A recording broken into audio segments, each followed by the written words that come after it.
네, 안녕하십니까. 우리 이문영 저자님 오늘 모셨습니다. 디지털 혁명 RPA의 습격 저자신데요. 먼저 간단하게 자기소개 좀 부탁드립니다.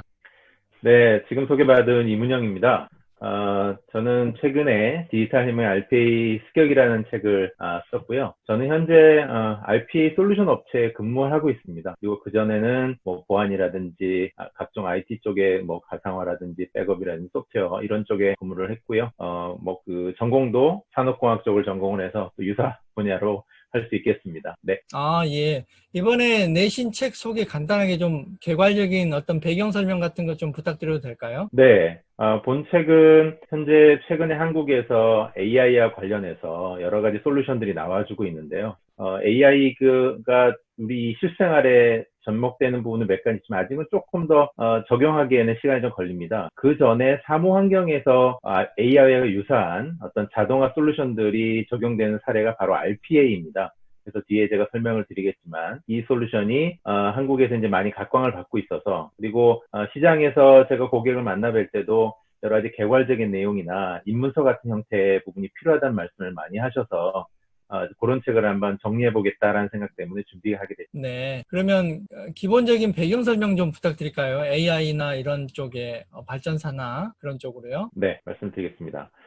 잘 아시겠지만 이제 AI라고 하는 Artificial Intelligence라고 하죠. 인공지능이라는 부분이 이미 계속 발달이 되었고 저희가 가장 벌써 16년이 됐네요. 꽤 됐는데 알파고 바둑했던 내용을 기억하실 겁니다. 네. 거기서 조금 더 이제 저희한테 충격으로 좀 닿았죠. 그 네. 전까지는 뭐 AI가 조금 기술적인 이슈로 다가왔었는데 네. 실상까지 왔구나라는 부분이 다가와졌고, 그렇죠. 이제 점차 이제 2020년을 지금 지나고 있는데요. 2024년, 25년 그 이후에 지금 점점 AI 자체의 발전 속도는 저희가 생각하는 아주 그 평탄한 경사의 성장이 아니고 하키스틱 같이 급성장하는 그런 그래프를 그릴 거라고 보여지고 있습니다. 그게 소프트웨어 자체의 성장도 있지만 네. 하드웨어 자체도 굉장히 좋아지면서 둘 다가 아마 급성장하고 이 부분이 점차 이제 우리 실생활에 어떻게 와닿을지 하는 게 이제 전체 과제일 것 같습니다. 그리고 저희가 이제 4차 산업혁명을 요즘 많이 말씀하시는데 네. 그 안에 늘 포함되는 부분이 이제 인공지능입니다. 그리고 네.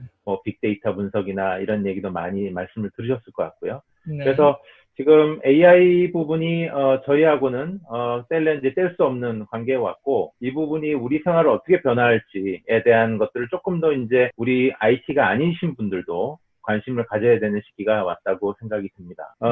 최근에 이제 여러 가지 인공지능과의 승부가 있었죠. 그 중에 거의 다 저희가 졌습니다. 테스트도 졌고요. OX 퀴즈 하는 것도 지식적인 측면에서도 저희가 졌고, 네. 이제 알고 계시는 바둑도 어떻게 보면 알파고가 이겼죠. 네. 포커도 졌답니다. 네. 근데 아직은 인간이 조금 더 나은 것이 이제 번역이라고 합니다. 그 예. 부분은 인간이 조금 더 아직은 앞서 있는 것 같고요. 아마 네. 언젠가는 또 따라잡을 것 같습니다. 네네. 또 하나는 수익률이라고 합니다. 주식의 수익률 부분도 아직은 인간의 감이 조금 더 데이터를 합쳐져서 인공지능을 아직은 이기고 있다고 하는데 이 부분도 언젠가는 인공지능이 저희 쪽을 이기려고 하지 않을까라는 생각이 듭니다. 그렇군요. 일단은 뭐 하나 그 궁금하신 내용 중에 용어 정리를 한번 하고 싶어서 그런데요. 네네.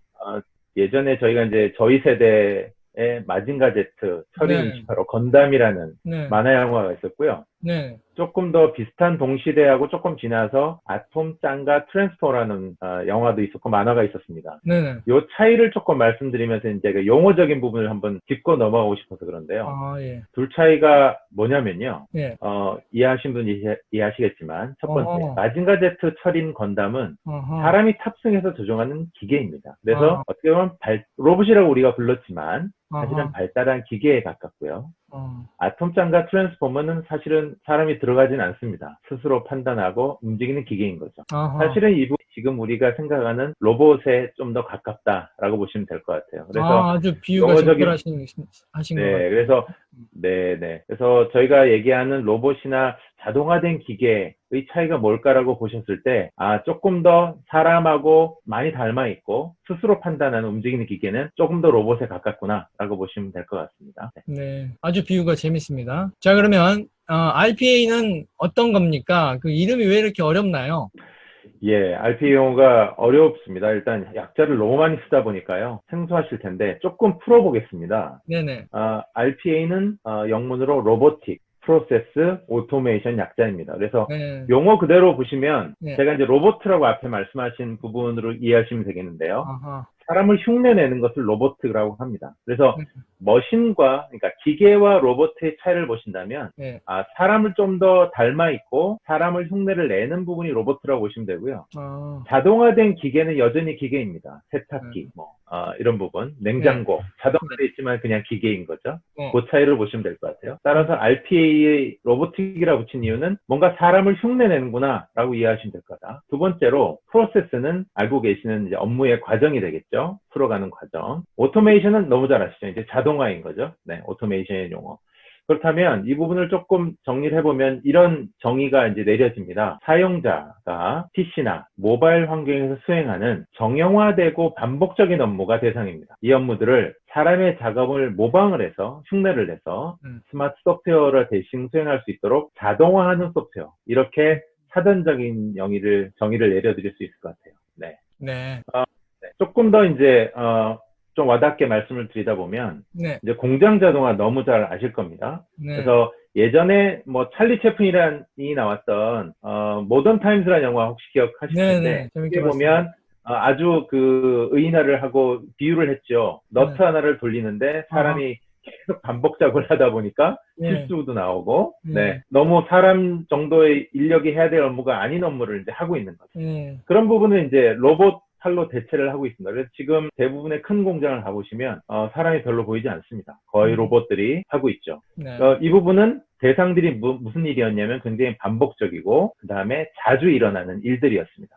그래서 사람들이 생각해 봤을 때 이거는 이제 공장에서 이루어지는 일들을 분명히 자동화한 것인데 사무 환경에서 자동화할 부분은 없을까라고 생각을 해본 겁니다. 가만히 보니까 저희가 매일 하는 이메일 열고 거기에 첨부 보내고 네. 그 다음에 파일을 이동시키고 카피하고 복사하고 네. 화면에 넣고 또는 DB를 읽고 쓰고 어떤 이런 일들이 계산도 하고 이런 것들이 거의 매번 동일하게 이루어집니다. 내용은 조금만 달라지만 네, 그래서 이런 것들을 자동화할 수 없을까라는 것에서 RPA가 출발한 것입니다. 그래서 사무 업무 자동화의 한 영역이라고 보시면 아주 쉬운 일단 초기의 접근이라고 보실 수 있겠습니다. 네, 아주 쉬운 설명 감사드립니다.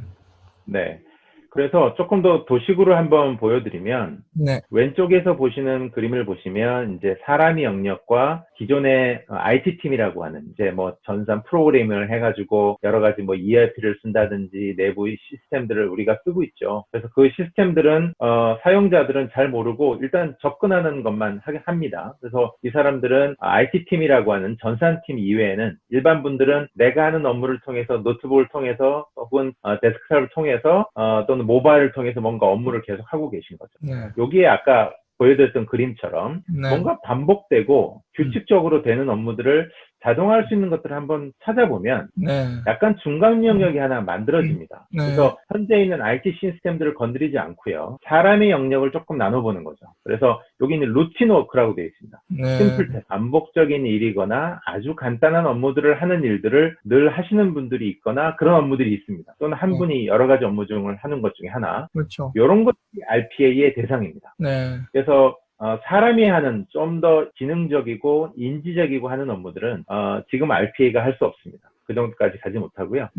이 RPA가 대상으로 하는 업무들은 또 중간 정도 규칙적으로 반복적으로 이루어지는 업무들을 RPA가 대상으로 한다라고 보시면 될 것 같습니다. 네. 자, 그러면 RPA는 어디에 써먹을 수 있는지 구체적으로 조금 더 말씀해 주시면 감사하겠습니다. 네네. 혜택도 함께 같이 말씀을 좀 드리겠습니다. 네. 일단은 RPA를 쓰면서 좋아지는 영역들을 먼저 한번 잠깐 보고 넘어가겠습니다. 그래서 이렇게 RPA 적용 대상에 대한 부분들을 제가 반복해서 말씀드린 것처럼 규칙적이면서 반복적으로 이루어지는 업무들이라고 말씀을 드렸는데요. 적용 대상 역시 조금 정리하면 이렇습니다. 다수의 직원들이 수행하는 노동집약적인 업무, 좀 어렵게 얘기하면 이런 업무들이죠. 그 다음에 단순한 규칙 기반의, 단순한 규칙인 거죠. 기본 프로세스 처리 업무, 이런 말씀입니다. 그 다음에 정형화된, 아주 형태가 정해져 있는 어떤 데이터를 다루는 표준화된 프로세스, 조금 어려운 용어지만 그런 대상.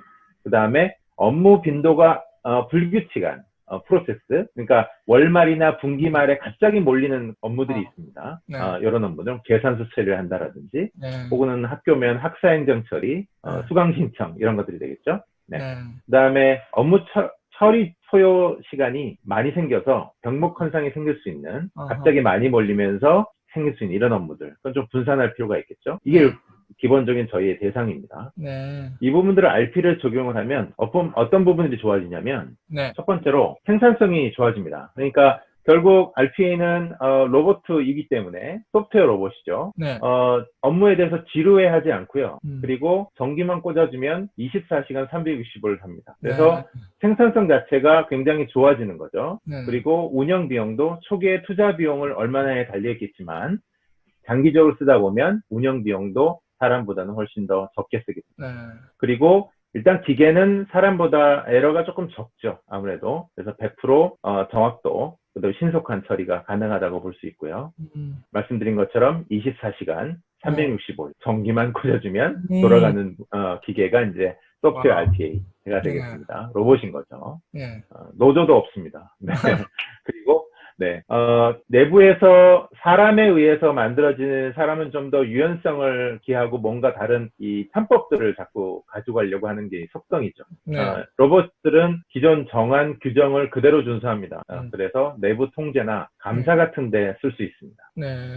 가장 또 좋은 부분 중에 하나인데요. 이제 한국에서 RPA가 시작된 계기 중에도 하나입니다. 이제 정부가 52시간이라는 일주 안에 쓸 수 있는 최대의 시간을 규제를 만들어 놨고요. 네네. 올해는 300인 이하 50인, 전체 사실은 20인 이하의 모든 기업들은, 20인 이상의 모든 기업들은 52시간을 준수를 해야 합니다. 네. 그러려면 사실은 9시부터 하여튼 하루에 8시간 근무 이후를 시키려면 시킬 수가 없습니다. 그렇죠. 또 다른 승인을 받는다든지 별도의 비용을 지불해야 되는 거고요. 네, 추가 수당을 준달지. 네, 그래서 야근을 함부로 시킬 수 없는, 직원 입장에서 보면 빨리 퇴근 정확하게 할 수 있는 그런 시간이 되는 거죠. 아하. 그래서 직원의 만족도가 이제 조금 더 빨리 가정으로 돌아가고 가족들과 보낼 수 있는, 혹은 개인의 어떤 취미생활을 할 수 있는 그런 시간들이 많아질 수 있는 부분이 실제 RPA의 어떤 혜택 중에 하나라고 볼 수 있겠습니다. 네, 와우. 이대로만 되면 정말 좋을 것 같은데, 구체적으로 이제 다음 챕터로 한번 넘어가 볼까요? 네네. 실제로 적용이 되고 있고요. 네.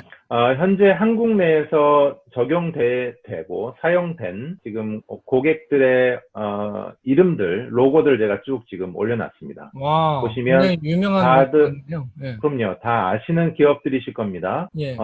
은행권을 보면 KB하나, 우리뱅크, 우리은행, 아주캐피탈, BC카드, 한화, KB은행, 그 다음에 뭐 전자 쪽으로 보면 뭐 삼성 당연히 있습니다. 삼성도 포함되어 있고요. LG전자, LG, SK, KT, 일플러스, 리테일 보면 뭐 롯데 쪽부터 시작해서 대상, 현대자동차, 뭐 거의 다 아시는 기업들이죠. 네, 컨설팅 펀드를 포함해서 현재 지금 제가 파악한 데는 국내 엔터프라이즈 기업, 대부분의 기업들 5,000명 이상의 엔터프라이즈 기업의 약 50% 정도가 현재 네. RPA를 크고 작게 경험을 했습니다. 그리고 현재는 그러면 대기업 위주로 많이 도입을 하고 있나 맞습니다. 보죠? 맞습니다. 네. 그리고 중소기업은 아직은 한 20% 정도만 경험을 하신 상태여서 이제 2020년 현재고요.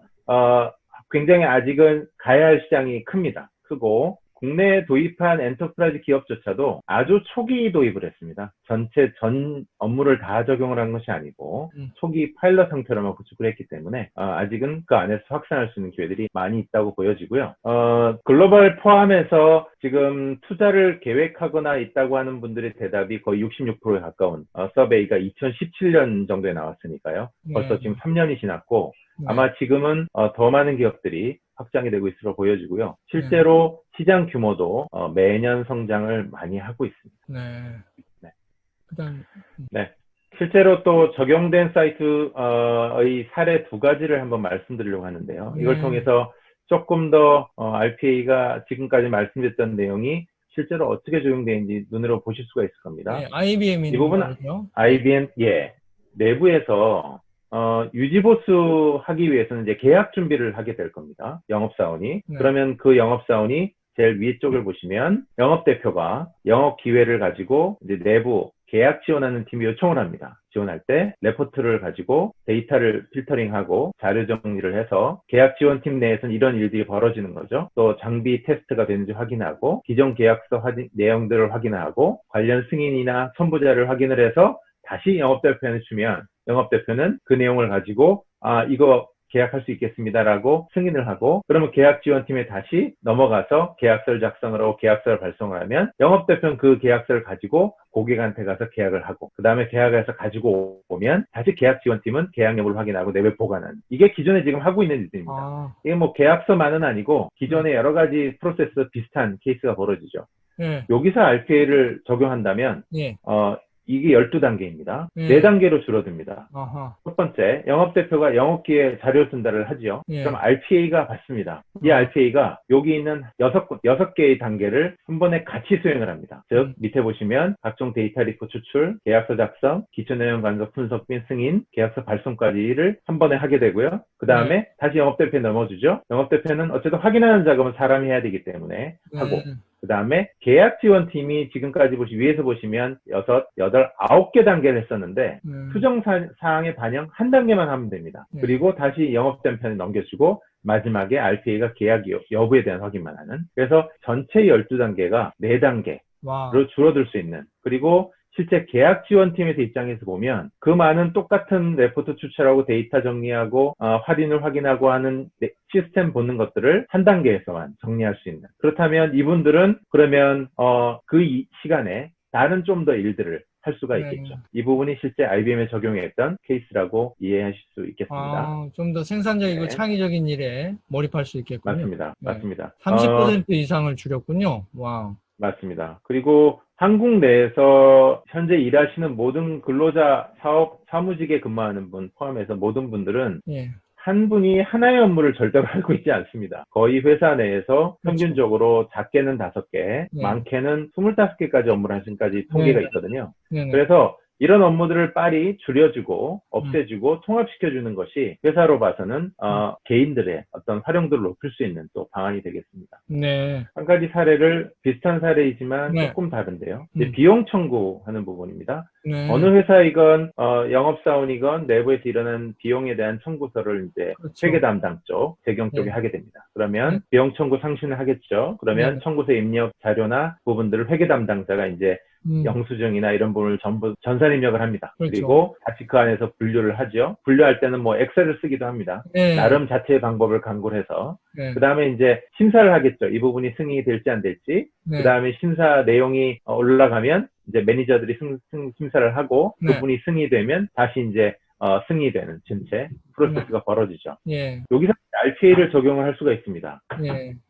여기 파란색으로 보이는 부분이 RPA가 적용한 내용인데요. RPA가 대신해주는. 맞습니다. 문서 자체도 실제 인식해 줄 수 있습니다. 그래서 각종 데이터 포맷이란 것이 영수증이나 뭐 계산서 이런 부분이 굉장히 동일한 포맷을 가지고 있거든요. 형태가, 양식이. 거기에 있는 데이터만 다릅니다. 각 칸은 똑같은 형태의 칸이 있고 데이터만 다르기 때문에 이 RPA라는 로봇이 인식하기에는 좀 쉽습니다. 그래서 충분히 그 있는 내용들을 자동으로 인식할 수 있고요. 저희가 명함 읽기처럼 유사하다고 보시면 됩니다. 스캐닝을 쭉 하면 그 데이터가 우리가 원하는 데이터에 딱딱딱 박혀 있습니다. 그리고 내역 분류도 당연히 할 수 있고요. 그 다음에 각 매니저한테 심사를 할 수 있도록 이메일을 보내거나 할당하는 역할을 할 수 있습니다. 그러면 이제 담당자는 회계 담당자가 되겠죠. 내부에서 심사만 하시면 돼요. 이 부분이 제대로 처리가 된 건지, 혹시나 에러가 있는지, 내가 잘못 정했는지, 혹은 예외사항이 있는 건지, 이런 부분에 대한 것만 중간에 참여하고 다시 승인을 넘겨주면 로봇이 승인을 해서 각자 담당자한테 메시지를 알리거나 모바일로 메시지를 주거나 이렇게 할 수 있겠죠. 이 부분도 보면 이런 부분은 저희가 회사 다닐 때 많이 처리했던 부분이라 정말 와닿는 대목이네요. 5단계의 업무가 한 단계만 인간이 처리하면 되는. 맞습니다. 그래서 실제로 이 케이스 같은 경우에 이제 전체 개발은 한 달 정도 개발을 했는데요. 네. 구축 기간이 이제 4주 정도 걸린 거죠. 실제 RPA를 구축하는 케이스에서. 네. 전체 월 583시간이 절약됐다는 거죠. 그래서 사람이 할 수 있는 그 각각의 하나하나의 시간들을 전체 합치면 월에 이 정도 시간이 쓸 수 있었다는 거고요. 이 부분이 실제 50% 이상으로 단축된 거죠. 그래서 이 케이스는 실제로 시간을 줄일 수 있는, 시간 자체가 사람의 인력 쓰는 어떤 그 코스트이기 때문에 그 비용을 줄일 수 있는 부분이 될 거고요. 그 다음에 전체적으로 처리의 정확도나 이런 부분이 올라가면서 또 장점이 만들어진다고 보시면 될 것 같습니다. 네. 몇 가지 사례를 한번 말씀을 드렸습니다. 네. 조금 이해가 되시나요? 네, 아주 잘 다가오는 네. 사례로 잘 들어주신 것 같습니다. 네. 그러면 이 RPA가 적용 가능한 모든 영역마다 다 적용 가능한가요? 아니면 어떤 특정 영역에 특히 잘 적용이 가능한지 산업별로 좀 그런 말씀들 궁금합니다. 네. RPA 장점은 특정한 어떤 산업에만 적용되지 않고요. 네. 고루한 인더스트리에 모두 적용 케이스를 만들어 볼 수 있습니다. 네. 그래서 여기 지금 4가지의 어떤 산업군을 제가 정리를 한번 해봤는데요. 네. 실제로 이런 업무들을 적용을 하고 있습니다. 네. 금융이면 기업 대출 심사 같은 업무들이 있습니다. 그러면 국세청 사이트나 개인들이 요청이 들어오면 사이트에서 이분의 금융거래 실적이 어떤지, 혹은 그 이분이 어느 정도 대출을 받고 있는지, 이런 내용들을 늘 접촉을 하는 프로세스가 있습니다. 그런 부분, 고객 정보에 대해서 업데이트를 하는 것, 아니면 담보물건의 시세평가 업무, 이런 업무들을 하기 위해서는 늘상 똑같은 프로세스를 하게 되거든요. 뭐 주식시장의 브로커가 매매 펀드 기준가에 대한 이런 부분을 서로 업로드하고 공유하고 이런 일도 마찬가지입니다. 제조로 보면 수라 검사하기 위해서 각종 생성되는 업무들에 대한 것들이 있고요. 또는 뭐 설비 대금에 대해서 정산해주는 이런 업무들, 각 제조사의 어떤 파트너하고 주고받고 하는 발주와 그 다음에 수주 요청, 이런 부분들이 있겠습니다. 유통 업무는 조금 더 많습니다. 여기는 지금 내용들만 정해놨지만, 뭐 포스 단말기라고 하죠. 데이터에서 입력한 데이터가 본사로 넘어가서 내가 원하는 보고 싶은 데이터를 보고 하는 방법이라든지, 말씀드렸던 법인카드 출장비에 대한 처리, 뭐 재고관리 입력 부분 충분히 다 가능하고요.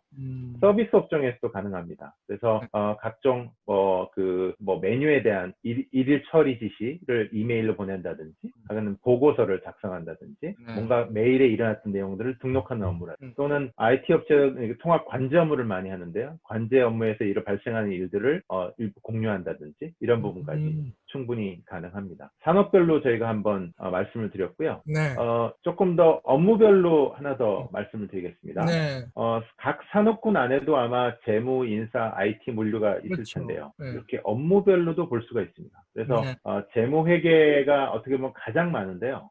뭐 지불하는 프로세스, 결제하는 프로세스, 월간 마감의 프로세스, 분기 입력의 프로세스, 원가나 재고 회계에 대한 프로세스, 이런 주문 입력에 대한 프로세스, 이런 부분도 충분히 가능하고요. 인사 시스템들도 할 수 있습니다. 각 개인에 대한 평가에 대한 거, 또는 신규 입사자에 대해서 관리해주는 내용들, 똑같은 내용들을 공유한다든지 할 때요. 그 다음에 보고 라인의 변경에 대한 거, 뭐 근로소득세 관리, 뭐 이런 형태들, 또 뭐 입사 지원서를 많이 했기 때문에 입사 지원서를 중간에 한번 우리가 원하는 사람을 골라내는 그런 부분까지도 가능합니다. 그렇게 가능한다든지 인사 적용할 수 있고요. IT 쪽에서도 늘 뭔가의 소프트웨어를 우리 직원한테 업데이트를 일방적으로 한다든지, 뭐 다운로드를 하게 한다든지, 또는 뭐 말씀드렸던 보안적인 처리, 뭐 배치 처리라고 하는데요. 이런 큰 대규모를 한 번에 처리한다든지, 그런 경우도 늘상 벌어지는 업무들이거든요. 정기적으로 해야지는 그런 업무들을 RPA로 할 수가 있습니다. 물류 쪽에도 마찬가지입니다. 물류 업무도 주문 견적, 아까 말씀을 드렸고요. 화물에 대한 관리라든지, 뭐 재고 관리라든지, 가격 관리라든지, 이런 부분까지 충분히 다 가능합니다. 뭔가 조금이라도 데이터가 정형화되어 있다면 모든 게 다 적용 가능한 그런 거군요. 네. 프로세스가 정형화되어 있다고 보시면 맞는 것 같아요.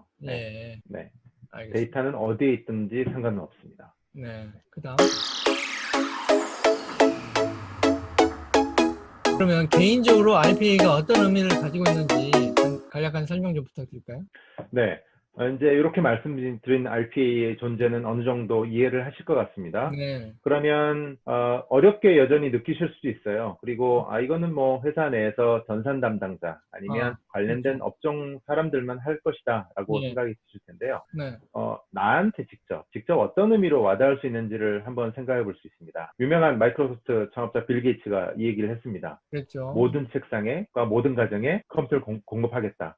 이게 예. 지금 실현이 됐죠. 실현이 돼서 지금 저희가 쓰고 있는 OS, 윈도우죠. 그 다음에 그렇죠. 데스크탑의 모든 원조는 예. 사실은 IBM에서 만들었지만 사실 빌 게이츠, 마이크로소프트에서 지금 현재를 전 세계를 다 커버하고 있다고 보면 되겠습니다. 그렇죠. RPA도 원대한 꿈을 갖고 있습니다. 아하. 어떤 꿈을 갖고 있냐면 나의 목표는 모든 사람에게 로봇을 공급하는 것이라는 게 예.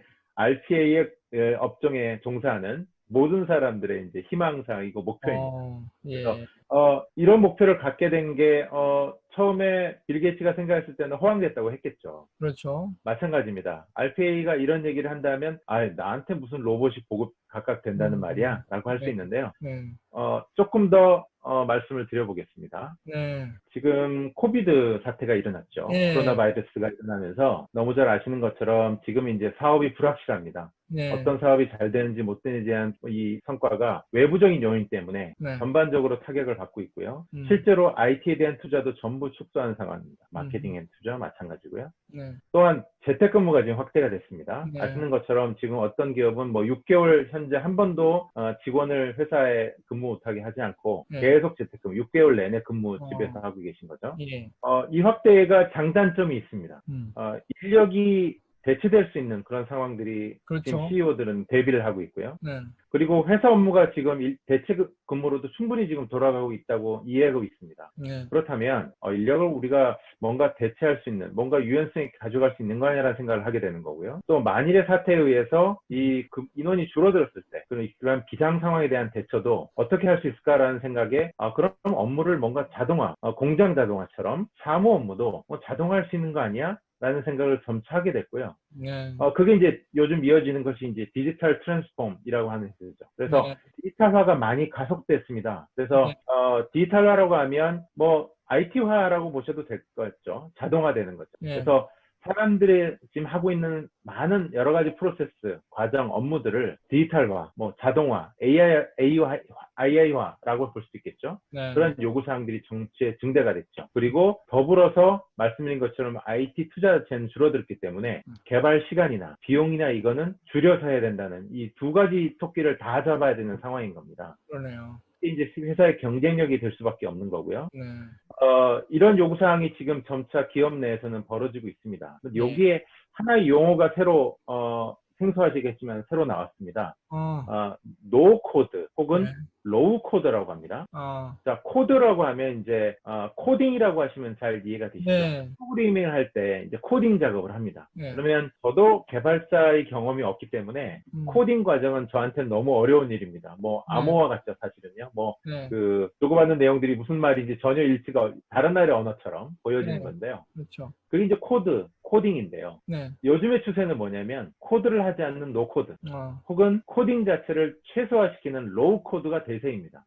무슨 말씀이냐면 네. 프로그램을 앞에 말씀드린 것처럼 이제 디지털화 하기 위해서 자동화하기 위해서는 프로그래밍이 필요합니다. 네. 그러면 지금까지는 전산 담당자를 한테 부탁했죠. 네. 이렇게 만들어주세요. 혹은 전산 담당자를 채용을 해서 그 네. 사람한테 맡겼죠. 그러면 네. 산업 담당 입장에 코딩을 안 한 분은 어떻게 그분이 개발을 하는지도 감사도 못하고 어떻게 네. 돌아가는지도 알지도 못합니다. 전혀 모르죠. 근데 이제 전혀 모릅니다. 그런 프로그래밍 개발 자체를 이제 드래그 앤 드랍 방식으로 하겠다는 겁니다. 네. 던져 넣기만 드래그 앤 하는 드랍이라는 네. 용어가 맞습니다. 많이 이제 쓰고 있는 용어인데요. 그야말로 마우스를 이용해서 잡아서 옮겨서 쭉 드래그했다가 드랍하는 그러면 하나의 프로그램이 완성되는 그런 그림인 거죠. 네. 이 안에는 실제로 RPA 자체의 개발을 이렇게 하고 있는데요. 실제로 코딩 형태를 쓰지 않습니다. 알고 계시는 C#이라고 많이 하는데 C++, 네. 뭐 비주얼 베이직, 뭐 자바 이런 거 많이 들어보셨을 텐데 네. 그런 코딩을 거의 하지 않거나 최소화합니다. 아, 그냥 만들어진 걸 가지고 예. 이런 이메일을 하나 보내주세요. 혹은 이 파일을 카피해 주세요. 말씀드린 것처럼 내가 지금 하는 업무죠. 그런 어, 업무를 미리 만들어 놓은 어, 업무들을 가지고 와서 붙여 놓으면 이 어, 업무가 쭉 연계가 되면서 프로그램이 만들어지는 거죠. 아, 네. 마치 레고 조립하듯이 하는 거군요. 아주 예, 적절한 말씀입니다. 네. 레고의 전체를 만들어가는 구성이 그렇게 되는 거죠. 어떤 형태든 만들 수가 있겠죠. 예, 그렇군요. 그 노코드, 로우 코드를 한 어떤 첫 번째 단계가 음, RPA입니다. 네. RPA를 말씀드린 것처럼 RPA는 코드를 쓰지 않기 때문에 프로그래밍에 대한 지식이 없어도 누구나 쉽게 개발하고자 하는 게 RPA 사상입니다. 음, 그래서 이 부분이 확대가 되면 네, 말씀드린 것처럼 네, IT에 인력 부족이 지금 너무 많은데요. 네. 이 부분이 해결이 되는 거고요. 아하, 그리고 업무를 가장 잘하는 사람은 누구겠습니까? 전산 담당자가 아니고요. 네. 현업을 하고 계시는 업무 담당자이거든요. 그렇죠. 네. 업무 담당자가 만일 내가 원하는 프로그래밍을 뭔가 IT를 할 수 있다? 어, 아주 그러면 경쟁력이 최고가 됩니다. 그렇죠. 그래서 그렇게 할 수 있는 기본적인 목표가 RPA입니다. 네, 그래서 지금의 저희가 RPA를 주로 만나 뵙고 소개해 드린 주로 대상들도 현업에 계신 분들이 많고요. 네. IT 분들은 도와주는 역할입니다. 아, 그래서 실제로 마이크로소프트도 이러한 가는 방향 때문에 예. 소프트모티라고 하는 제가 이거 근무한 우리 대표님 회사 네, 아닙니까? 맞습니다. 네. 제가 근무한 지금 회사를 한 달 전에 인수를 했습니다. 한 달 전에. 아, 네네. 따끈따끈한 뉴스네요. 맞습니다. 마이크로소프트는 RPA 부분 자체가 굉장히 약했어요. 어, 약했는데 15년 된 소프트모티브란 RPA 전문 회사를 인수를 오, 하면서 와, 이 시장을 이제 갖춰가고 있는 거죠. 와, 마이크로소프트는 그 유명한 네, 마이크로소프트가 인수할 정도면 맞습니다. 대단히 축하드릴 맞습니다. 일이네요. 그죠? 네, 맞습니다. 그러니까 그만큼 이 시장을 본 거고요. 네. 그리고 이 RPA 자체의 성장성을 인식을 한 거죠. 예, SAP도 되게 유명한 회사 아닙니까? SAP 아실 겁니다. 네, 예, ERP의 아주 대표 주자이죠. 예, 거기도 RP 업체 중 전문 업체입니다. 컨텍스트라고 하는 업체를 또 인수했습니다. 이 어허, 부분은 작년에 인수했고요. 예, 아피언이라고 하는 또 그 개발 업체 큰 업체가 있는데 거기도 예, 지도카라고 하는 RPA 전문 업체를 또 올해 초에 인수했습니다. 이렇게 아, 큰 업체들이 전부 RPA에 대한 방향들을 지금 말씀드린 어떤 목표 때문에 로우 코드, 노 코드라는 아하, 목표 때문에 인수해가고 확대해가고 만들어가고 있습니다. 네. 예, 그러면 RPA를 그래도 이제 처음에 접할 때 좀 배워야 될 텐데 그 과정은 어떻게 됩니까? 교육 과정이 굉장히 다양하게 있고요. 네. 무료 과정도 굉장히 많고, 아, 유료 과정도 굉장히 많습니다. 예, 그 중에 이제 대표적으로, 제가 근무한 소프트모티브라는 예, 회사에서 제공하는 예. 무료 교육 과정이 있는데요. 어, 여기 위에 보시는 URL로 어, academy.softmotive.com으로 아, 가면 온라인으로? 한글을 온라인입니다. 예, 온라인이고 한글로 선택을 할 수 있습니다. 음, 물론 일어도 되고요. 음, 다른 스페인어도 됩니다. 선택을 네, 하면 오른쪽에 보시는 화면처럼 네, 코스들이 전부 한글화 음, 일어로 다 더빙이 되어 있습니다. 네, 서브타이틀 형태로 자막이 아니고요. 아, 자막 처리가 아니고 더빙이 되어 있으니까 훨씬 음, 이해하기가 쉬울 거고 아, 모든 과정들, 교육 과정이 아주 기초부터 네, 개념부터 시작해서 아까 지금 말씀드린 여러 가지 구축 과정에 대한 개발자 부분까지도 음, 제일 우측에 보시면 이제 개발 관리 필수 과정으로 되어 있죠. 예, 그래서 실제 개발자들이 쓸 수 있는 그런 내용까지도 충분히 다 이 과정을 통해서 받을 수 있고요. 어, 끝나고 나면 인증서가 주어집니다. 그래서 그 어, 인증서를 가지고 음, 또 활용하실 수가 있을 겁니다. 이 그렇군요. 교육 과정은 소프트모티브뿐만이 아니고요. 네, 여러 가지 다른 밴드들이 각자의 홈페이지에서 많이 제공을 하고 있고요. 조금 더 제대로 된 혹은 오프라인 교육 이런 부분도 요구하시면 오프라인 교육도 지금 수행이 되고 있습니다. 네, 그렇군요. 전체 과정을 보시면 이제 뭔가 RPA 자체를 이제 마스터하는 과정들이 필요할 거고요. 네, RPA 자체를 구축하는 그 과정에서 필요한 부분들이 크게 네 가지 영역이 있다고 볼 수 있습니다. 네, 일단 RPA를 어떤 업무에 적용할지, 그다음에 이제 과제 발굴이라고 하는데요. 예, 그 다음에 그 프로세스를 통해서 RPA를 통해서 이러한 지금 운영하던 우리의 업무 과정들이 좀 개선할 수 있는 뭔가를 찾는 RPA 적용하기 전 단계에 또는 네, RPA 컨설팅 업무가 있을 수 있고요. 네, 실제로 이제 RPA를 적용하는 업무 자동화 단계, 네, 구현하고 테스트하고 이제 개발 과정이 되겠죠. 네. 그 다음에 또 중요한 부분은 이제 운영 관리입니다. 사실은 운영 관리가 어떻게 보면 가장 중요합니다. RPA를 구축한 다음에 네. 어떻게 하든 에러가 날 수도 있을 것이고 음. 실제 다른 업무들을 어떻게 더 확산할지에 대한 그림까지도 이 운영 과정을 통해서 운영을 만들어갈 수가 있을 거고요. 네. 그 부분을 위해서 이제 좀 전에 말씀드린 것처럼 교육 과정이 있을 텐데 교육 과정은 굉장히 좀 세분돼 있습니다. 그래서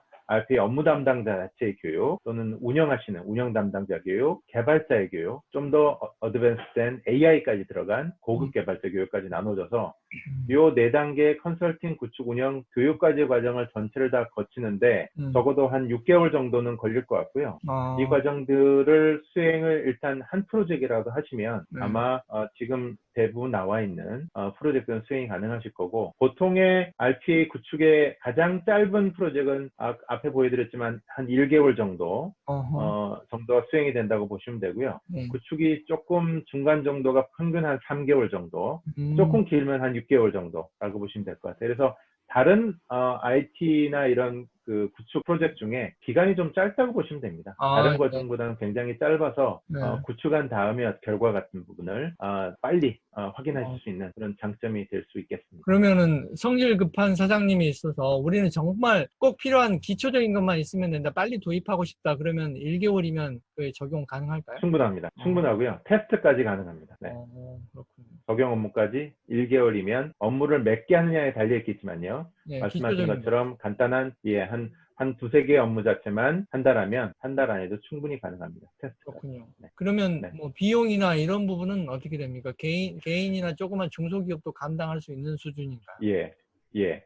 크게 이제 라이센스와 구축하는 비용 두 가지로 나눠질 텐데요. 제가 여기서 지금 비용은 언급하지는 않았습니다만 가장 큰 부분은 소프트웨어의 라이센스, 저희 같은 소프트모티브, 뭐 UiPath 같은 제조사의 소프트웨어 라이센스가 있을 것이고요. 네. 그 부분은 전체 한 예산의 20% 정도만 차지합니다. 실제 80%는 개발 비용입니다. 두 번째 보셨던 RPA 구축. 그래서 중요한 것이 개발 기간이에요. 한 달에 끝낼 것이냐, 2달에 끝낼 것이냐, 3달에 끝낼 거에 따라서 아시겠지만 한 달의 비용에 몇 명이 들어와서 구축하느냐, 그것이 이제 개발 비용이고 그렇죠. 전체 예산이기 때문에요. 그 비용을 최소한으로 한 달 하면 비용은 더 줄일 수 있을 거고 그런 솔루션, 최소화할 수 있고 빨리 끝낼 수 있는 솔루션, 그리고 그 부분을 빨리 구축할 수 있는 뭐 개발자를 가진 회사, 이렇게 되면 기간을 최소한으로 줄일 수가 있겠습니다. 네.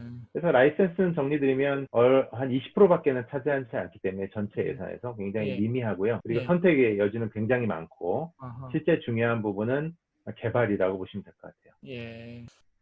그러면 자동화 오토메이션 툴들이 몇 가지 나와 있는 걸로 알고 있는데 그 기존 자동화 툴과 RPA의 차이점이 어떤 건지 좀 설명 부탁드립니다. 네, 자동화 툴은 아마 많이 들어보셔서 기존에 많이 있는 거를 이해하고 있을 것 같습니다. 그러면 실제 RPA가 나오면서 어떤 부분이 달라졌는지만 제가 몇 가지 한번 정리를 해봤는데요. 기존 자동화 툴로 가면 뭐 쉽게 떠오르는 것이 엑셀 매크로 보시면 될 것 같아요. 그 연상을 하고 한번 보십시오. 그 다음에 웹페이지에서 하는 그런 자동화 툴도 있었습니다. 첫 번째, 자동화 대상은 예서 봤을 때 기존 자동화 툴은 웹페이지 안에서만 가능합니다. 실제 브라우저 안에서만. RPA는요, 실제 비즈니스 프로세스, 이게 무슨 말씀이냐면 입력을 하기 위해서는 ERP에도 들어가야 되고요. 출력을 하기 위해서는 웹에도 들어가야 되고 다운받기 위해서는 웹사이트에 들어갑니다. 이렇게 내가 하는 전체 프로세스를 거치기 위해서 들어가는 여러 가지 웹페이지만이 아니고 다 접속이 가능하고요. 요청하고 계산하는 것까지 해야 합니다. 그래서 자동화의 대상이 훨씬 넓어지죠.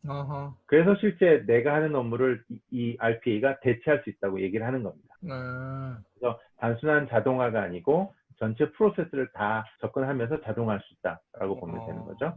그야말로 사람이 했던 업무를 그대로 대신해 주는 거군요. 그래서 이제 흉내내기라고 이제 말씀을 드리는 겁니다. 그래서 연관해서 같이 자동화가 어디서 수행되냐면 이제 자동화 툴은 브라우저 내에서만 수행이 되는데요. RPA는 프로세스 백엔드 안에서도 돌아가는 거죠. 대상 범위도 엑셀 같으면 엑셀이라는 매크로는 엑셀 안에서만 돌아가는 매크로이죠. 엑셀의 매크로가 워드에서 되지 않고요. 어. 엑셀의 매크로가 익스플로러에 되지 않습니다. 매크로는 엑셀에서 되는 거죠. 네. 그런 자동화 툴에 굉장히 한정돼 있어서 어허. 해당 제품 내에서 자동화하는 것이 한계였는데 예. RPA는 다른 애플리케이션을 구동이 가능합니다. 네. 내가 지금 인터넷 익스플로러를 쓰고 있지만 ERP를 접속을 해서 끌어온다든지 네. CRM을 혹은 빅데이터 여러 가지 툴, 뭐 챗봇을 연결한다든지 이렇게까지 다 가능한 거죠. 네. 이제 수명주기라고 하는데 이제 전체적인 그 툴을 관리하고 개발하는 데 걸리는 부분인데 자동화 툴이 복잡합니다. 계획하고 생성하고 실행하고 디버깅까지 하고 결과 분석하고 결함 보고 한다라면 사실 RPA는 간단히 만들었습니다. 분석하고 봇 개발하고 테스트하고 위즈보스하는 과정까지. 그래서 아까 말씀드린 이 과정들이 최소 한 달, 좀 길면 세 달 걸린다는 말씀인 거고요. 네. 중요한 게 이제 코딩 지식이거든요. 아까 말씀드린 프로그래밍 언어를 해야 되는 코딩 지식. 자동화 툴은 거의 자바라든지 하는 랭귀지들이 필수입니다. 아셔야 되고요. 그러다 보니까 사용자도 특정 개발자만 사용할 수 있겠죠. 네. 당연히. RPA는 최소화하거나 불필요합니다. 그래서 사실은 모든 직원이 RPA를 적용 대상할 수 있는 대상으로 보고 있습니다. 네. 그리고 인지 기능이라고 하면 네. 기존 자동화 툴들은 코드화된 내 것만 읽을 수 있는 거죠. 네. RPA는 AI 엔진 자체가 탑재가 돼 있어서 기본적인 사람과 같은 정보 처리, 정보 인식이나 처리가 가능합니다. 아주 그럼 기본적인. 자연어적인 처리가 가능하다는 말씀이신가요? 자연어적인 처리도 가능합니다. 그래서 이 부분까지도 이제 점차 더 발달이 될 겁니다. 왜냐하면 이 부분이 이제 AI의 기능이 확산이 되면서 뭐 딥러닝이라든지 이런 게 발달 과정을 말씀드린 이유가 RPA와 AI의 연관성인데요. 네. RPA 이 자체로 머물지 않을 겁니다. 앞으로도. 앞으로 AI와 연계가 되면서 그러겠네요. 말씀드린 것처럼 RPA는 하나의 손발이고요. 근데 손발이 제대로 움직이려면 두뇌가 굉장히 좋아야 되는데 그렇죠. 그 두뇌가 아직은 초보 단계라는 겁니다. AI가. 네. 근데 이 AI가 아까 첫 슬라이드에서 도표 보는 것처럼 네. 하키스틱처럼 정말 사람과 비슷한 인지까지 가능하고 네. 동물을 확인하고 초기에 동물 확인 잘 안 됐지 않습니까? AI가. 네. 이런 것처럼 그렇죠. 더 발달이 되면서 사람과 같은 인지가 됐을 때는 RPA가 훨씬 더 많은 일들을 할 수 있도록 될 겁니다. 그렇군요. 그래서 RPA equal AI가 아니고요. 아하. RPA와 AI는 같이 가는 존재다라고 보시면 맞습니다. AI가 머리고 RPA가 손발이다. 손발이다라고 보시면 맞습니다. 네. 예, 그렇군요. 그러면 3장 남았네요. 네, 알겠습니다. 자, 그러면 RPA의 솔루션이 한 가지인가요? 아니면 몇 가지가 있는 건가요? 지금까지 이제 말씀드린 여러 가지 그 RPA 전반적인 말씀을 드렸고, 네. RPA 솔루션의 선택은 굉장히 많습니다. 그래서 되게 많네요. 이 도표를 한번 보시면, 이 도표의 구분은 어떻게 되어 있냐면요. 예. 중간에 원 옆에 밑에 빨간색으로 되어 있는 이제 BPM이라고 하는 영역이 보이실 거고요. 그 다음에 우측으로 가면 Core RPA Capability, Core RPA 기능을 가진 업체. 그 다음에 우측 더 올라가시면 이제 프론트 오피스, 위안은 또 ERP, 왼쪽은 또 이렇게 자동화 넘어가는데 무슨 말씀이냐면 이게 전부 RPA 솔루션입니다. RPA 지금까지 말씀드렸던 RPA 모든 기능들을 다 가지고 있는 솔루션인데 장단점이 있는 겁니다. 뭐냐면 BPM이라고 하면 이제 비즈니스 프로세스 매니지먼트거든요. RPA를 하기 전 단계에 뭐를 하게 되냐면 바로 RPA를 적용할 수 있는 것이 아니고 이제 컨설팅 단계 아까 제가 말씀드렸는데 어떤 업무를 RPA라는 걸로 적용을 할지 혹은 그 전에 우리 업무 프로세스가 지금 어떻게 흘러가는 거야 라는 거를 도식화하기 위해서 일정한 툴을 씁니다. 툴을 써서 처음부터 도입되는 입력이 들어가서 출력이 나올 때까지 흐름을 쭉 관리하는 거죠. 그래서 이제 저희가 워크플로우라고 얘기 많이 하는데 흐름도 같은 그림이 이제 하나의 프로세스를 가지고 흐름도를 그립니다. 그런 그림을 이 밑에 보시는 페가라는 솔루션은 잘 그립니다. 다른 쪽보다 훨씬 강력해요. 그래서 그러한 부분이 조금 더 맞습니다. 그래서 BPM이라고 하는 업무 프로를 우리가 좀 더 그리고 나서 RPA를 적용하는 게 맞겠다라면 이 솔루션이 적합한 거고요. 우측의 코어 RPA는 사실은 RPA 모든 기능이 너무 잘 가지고 있습니다. 아주 코어. 그러다 보니까 조금 고가겠죠? 고가겠죠. 굉장히 많은 기능을 가지고 있습니다. 프론트 오피스라고 하면 제일 위에 예를 들면 NIC, NIC라고 하는 회사가 나이스라고 하는 건데, 네. 이 회사는 우리나라에도 들어와 있습니다. 그 콜센터 있죠. 네. 아웃바운드 콜을 하고 하는 저희한테 이제 그 주로 연락 오시는 분들, 콜센터에 연락하는 그 콜센터 어플리케이션을 가지고 있습니다. 네. 전화를 걸고 메시지를 하고 전화를 또 받고 하는 업무를 가진 어플리케이션인데, 네. 콜센터를 하다 보면 반복적 업무가 굉장히 많아요. 그렇죠. 그래서 나이스가 RPA를 개발을 했습니다. 그래서 현재 국내에도 콜센터 시스템을 쓰시는 업무 한 군데가 RPA 업무를 쓸 때는 나이스 시스템을 씁니다. 그 안에 네. RPA 기능이 들어가 있는 거죠. 이런 네. 식으로. 또 하나만 더, 네. ERP라고 하는 거 잘 아실 거예요. 네. 엔터프라이즈 리소스 플래닝이라고 해서 많이 써봤죠. 사업 자산 관리라고 오래됐죠, 이 시장이. 네. 그래서 뭐 SAP도 있고, 네. 그다음에 뭐 오라클도 있고요. 그렇죠. 국내 솔루션도 많이 있습니다. 네. 영림업부터 시작해서 네. 버전 ERP도 마찬가지인데, 네. 그 ERP와 연동한 RPA 솔루션이라고 보시면 될 것 같아요. 네. 그래서 ERP 솔루션이 아니고 ERP를 쓰기 위해서 필요한 데이터를 가져온다든지 입력을 한다라든지 출력을 하는 보고서를 만든다든지 이런 업무들은 이 레드우드나 카포가 훨씬 다른 RPA보다 잘합니다. 접속도 잘 되고, 레드우드는 오라클 ERP와 굉장히 잘 붙어요. 네. 그러면 데이터를 잘 가져옵니다. 네. 네. 그럼 마지막으로 우리 지사장님 계신 소프트 모티브는 어떤 특장점을 갖고 있습니까?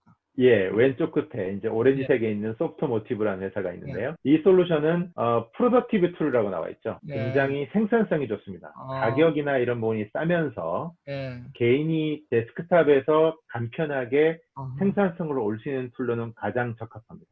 가장 가볍고요. 가성비가 좋습니다. 가격도 적고 설치하는데도 어렵지 않습니다. 그냥 인스톨해서 하면 되고요. 네. 내가 쓰는 데스크탑에 쓰는 웹의 서핑, 웹서핑 아니면 이메일을 보낸다든지 뭐 엑셀 작업을 하는 거를 너무 잘합니다. 그래서 그런 부분에 대한 특성은 또 다른 솔루션보다 조금 더 장점이 있다, 이렇게 보시면 될 것 같아요. 이렇게 네, 고객 입장엔 사실 선택의 굉장히 많기 때문에 네. 이러한 여러 가지 특성들을 좀 볼 수 있는 어떤 뷰가 좀 필요할 거고요.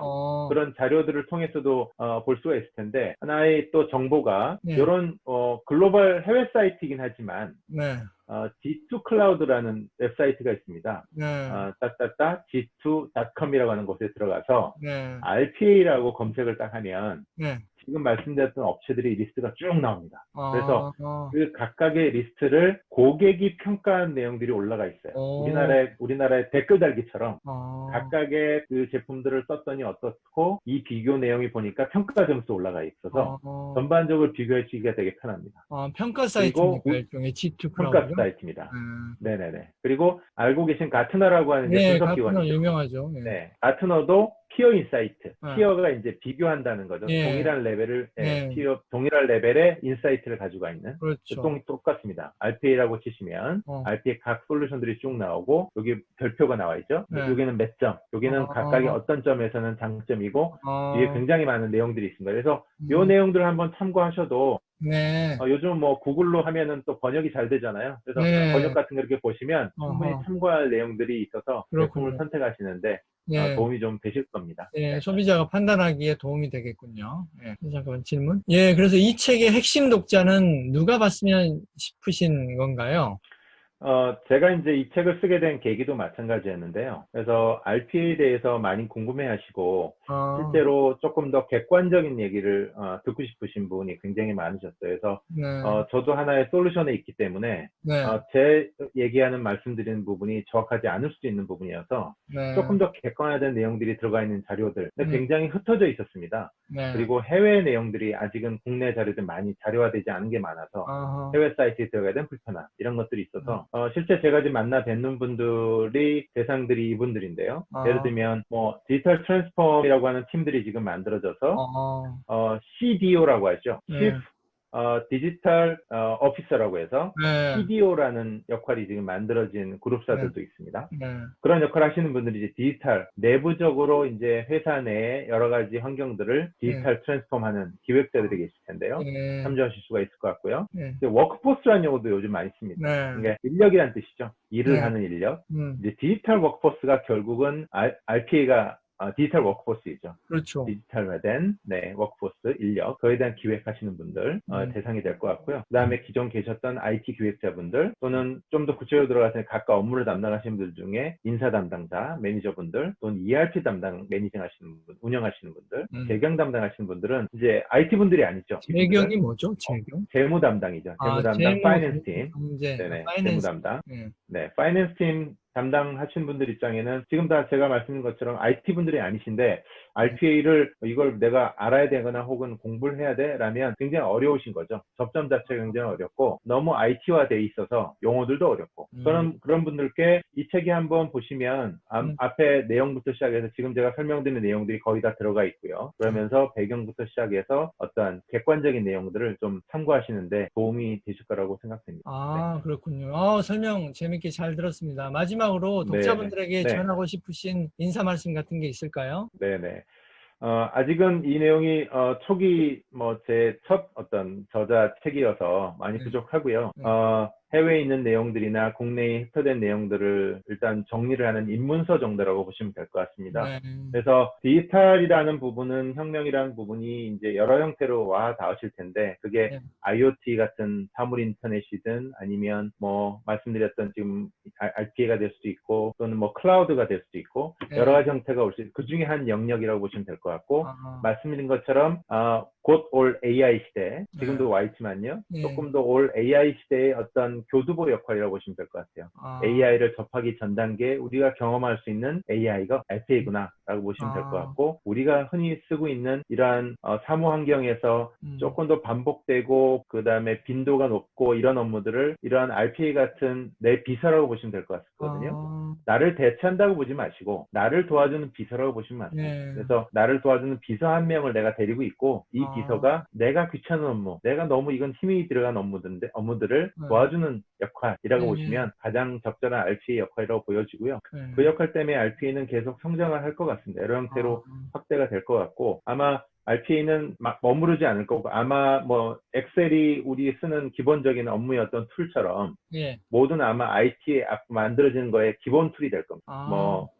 딥러닝을 할 때도 빅데이터를 할 때도 자문 인터넷 할 때도 이제는 아마 RPA 기본 사상을 가지고 있어야만 그 솔루션이 고객한테 접근하겠고 쉽게 적용이 될 것 같고요. 그래서 RPA 기본 사상을 한번 아시는 기회에 됐으면 좋겠고요. 제가 여기에 통해서 조금 더 공부하고 준비해서 제2의 또 디지털 혁명에 관련된 내용들 한번 더 준비하고 그럴 계획을 가지고 있습니다. 네. 지금까지 말씀 참 잘 들었습니다. 네, 일단 네. 출간을 축하드리고요. 성공적인 베스트셀러 되시기를 바랍니다. 지금까지 그래서 디지털 혁명 RPA의 습격의 저자 이문영 저자님 모시고 말씀 들었습니다. 마지막 인사 말씀? 네. 들어주셔서 너무 감사드립니다. 네. 예, 언제든지 감사합니다. 그 궁금한 내용들은 보내주시면 참고드리겠습니다. 네, 감사합니다. 감사합니다.